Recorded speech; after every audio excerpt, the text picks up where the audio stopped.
Vanaand is daar groot makketie in die Koskarmenaatjie huis. Hier's klomp mense, jy gaan lekker stemme hoor, jy gaan lekker geëet word. Op die spyskaart is lekker brood, daar het ek hom sommer in die masjien gedoen.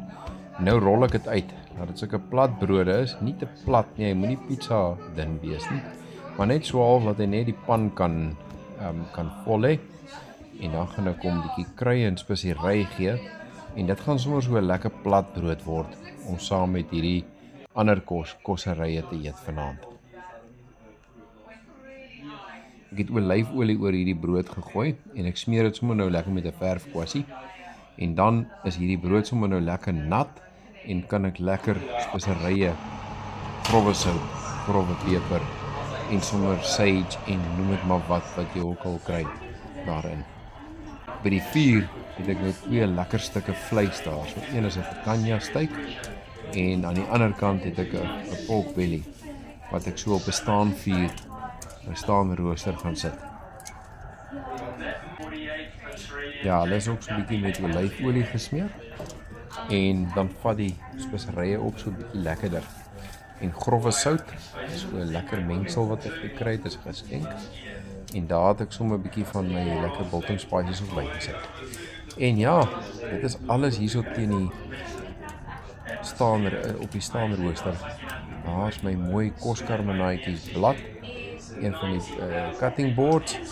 Hou dit maar dop, as my een van die tyd miskien begin kyk daarna.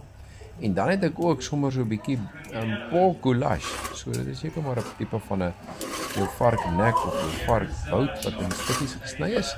Ek het net stukkies gekoop by die winkel en ek het hulle net met 'n bietjie met olyfolie gegeur en dan ook so 'n bietjie meer speserye. Ek het chili speserye daarin gesit, spesifiek chili bites.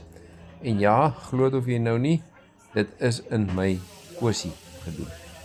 En ja, wat nou lekker is hierso, ek het 'n plat pan, daai pan het 'n lang geskiedenis, het ek op 'n driepoot gaan sit, en kyk net hoe lekker braai daai stukkies vark ook daarso. So hier is sommer nou 'n klomp verskeidenheid van vleis wat ons so gaan geniet op 'n plankie braai oor tyd, soos wat die goed regkom. Hierdie brode het so bietjie bruiner gekom as wat hulle moet wees, maar hulle is pragtig lekker. En daar kyk ek braai daai varkie daarso. Hierdie vleise begin nou regkom en hulle sizzle so daardie vet moet lekker uitbraai. Kyk net hoe lê daai klomp vet daaronder, donker soos wat dit afgesmelt het. So dis mos nou baie gesonder. So nou kan mamma nie met my raas op dit vetterige vleis eet. En hierdie vark kom nou klaar reg. Dit is die eerste gereggie. En dit gaan in hierdie pragtige enamel ou potjie kom. Dit was my oupa van Hollandse potjie wat saam blyk maar met die skip oorgekom het daai tyd. So dis wat vertel het vir my. So hierdie vleise is nou amper reg. Lekker donker gebraai. En kyk net daarso, speserye het so lekker diep ingetrek daarin. Hulle word nou gesny. Dis eers die picanha steak sit se beurt. Hulle is nou nie meer medium rare nie, maar dit is perfek reg vir 'n plankie braai vanaand. Nou is dit die beurt van die pork belly. Die pork belly was baie lekker. Ek het hulle gesny en toe het ek van my lekker Koskarmenaatjie chili stroop oorgegooi om net 'n soetigheid te gee met 'n bietjie van 'n jing of 'n sting.